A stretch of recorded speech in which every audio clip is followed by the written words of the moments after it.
Mga kabayan, pansamantala po tayong huminto dito sa Welcome Arco ng Taal upang magpakuha po tayo ng souvenir picture.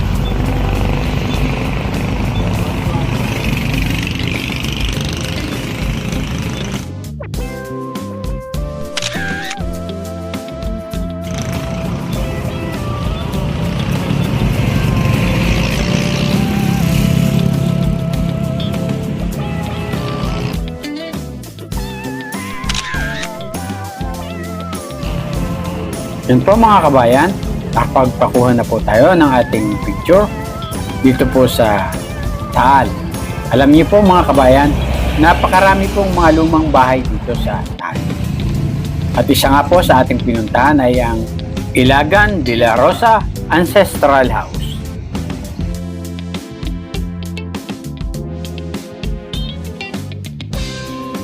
Kumatok po tayo at magbaka sakali pong may magbubukas ng pinto. Wala pong nagbukas ng pinto mga kabayan. Magpa-picture na lang po tayo.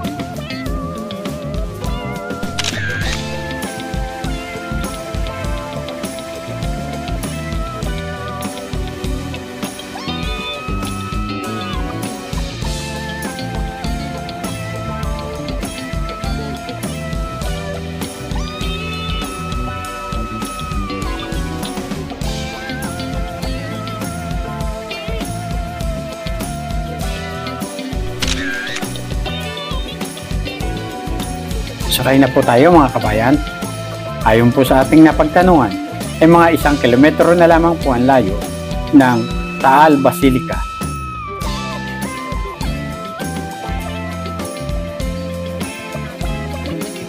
Ngayon po mga kabayan, nandito na po tayo sa harapan ng Taal Basilica.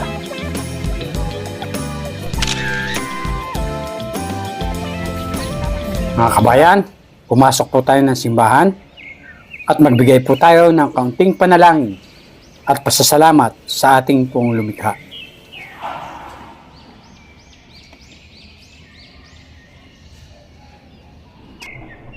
Ito pong simbahan ng Taal, ang itinuturing po na pinakamalaking simbahan dito sa Pilipinas. Ito po ay may sukat na 88.6 meter na haba at 48 meters na lapad. Ang simbahan pong ito ay gawa po sa coral stone at adobe. At ang disenyo po nito ay Italian Baroque. Ang una pong simbahan ng Taal ay ginawa po noong 1575 ng mga paring Agustino.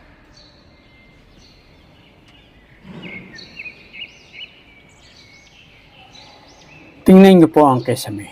Napaka-elegante at napakaganda mga kabayan. Tingnan niyo po ang strukturang ito. Ito po, ang tawag po dyan ay pulpito. Sa ngayon po ay wala na pong ganyan ang mga simbahang Katoliko dahil sa makabagong teknolohiya. Ginagamit po yan ng mga pari noong unang panahon, lalo na kapag nagsisermon sila sa oras ng misa.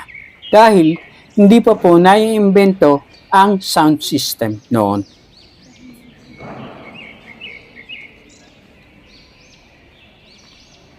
Marami pong mga ibong maya sa loob ng simbahan mga kabayan.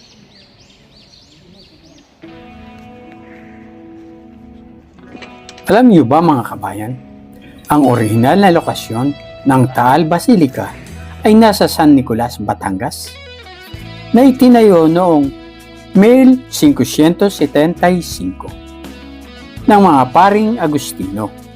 Dahil sa paminsalang pagsabog ng Bulkang Taal, ito'y inilipat at muling itinayo sa bayan ng Taal noong 1754. Ito ay dinisenyo ng isang Kastilang arkitekto na si Luciano Oliver at pinamahalaan naman ni Padre Marcos Anton.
Ito po mga kabayan, ang lawa ng Taal na tinatawag noon ng panahon ng mga Kastila na Bombon Lake.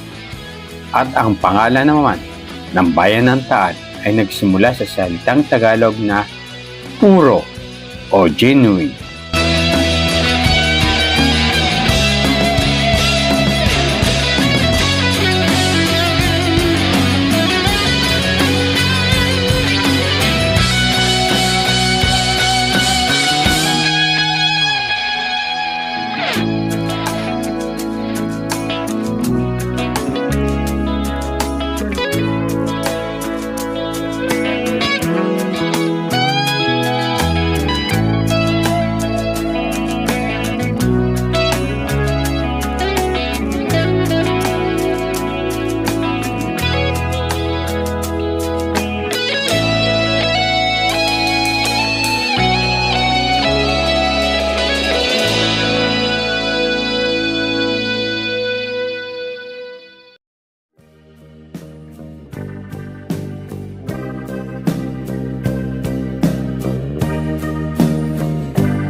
Ngayon po mga kabayan ay susubukan po natin magtinda ng danggit dito po sa Taal, Batangas.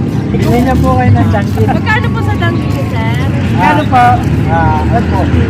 150. Pero kung dalawa ko kunin mo, 150. Pero pag apat sir. Sige, sir. Apat po ang akin. Apat sir, 500. Po, Assorted. 500. Yan. Assorted po. Apat na, 500. Okay. Pa-plastic na.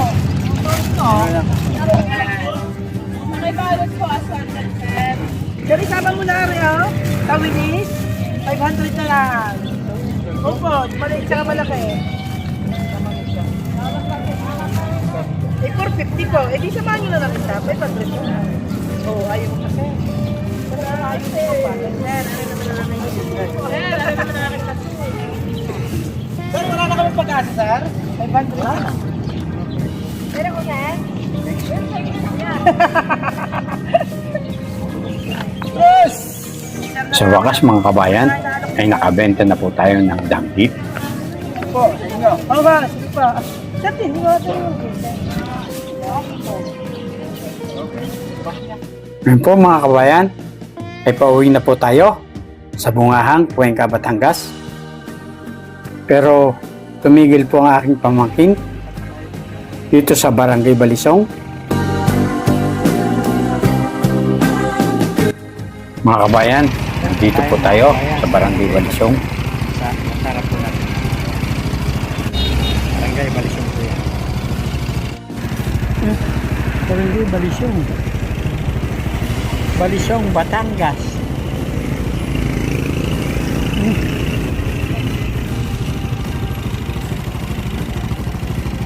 Balisong, Batangas. Hawakan mo. Hawakan mo. Tatangan mo. Alam niyo ba mga kabayan na hindi Balisong ang tawag sa ibang lugar sa lansetang ito? Ang tawag dito sa Kabisayan ay Batangas. Tingin-tingin po tayo kung may maggustuhan po tayo mga kabayan.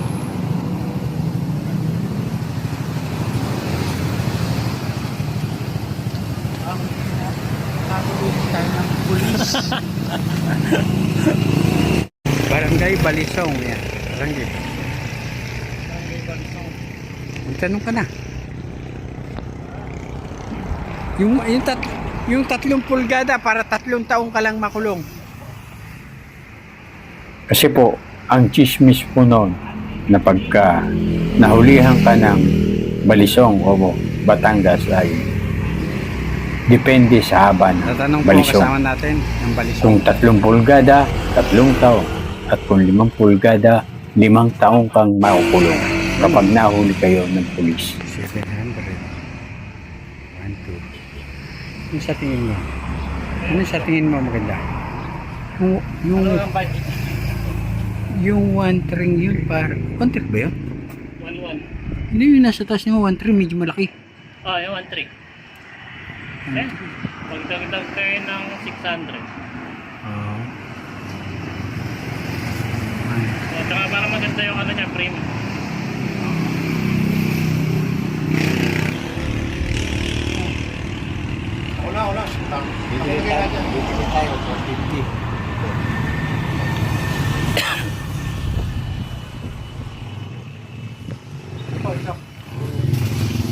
Hindi na tayo ng isang item.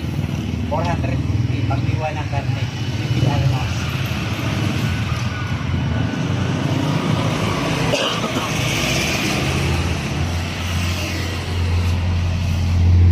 Nabibili na bubong.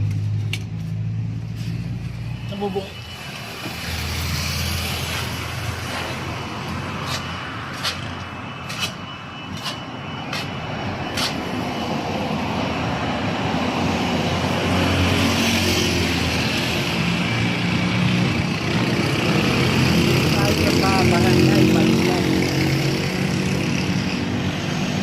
May iba pa po silang ditong produkto tulad ng karit, gulok, at marami pang ibang patalim. Sana po ay nasiyahan po kayo sa inyong panonood. Ngayon po ay hinihiling ko po sa inyo na mag-subscribe, pindutin ang notification bell, mag-like, mag-comment, at i-share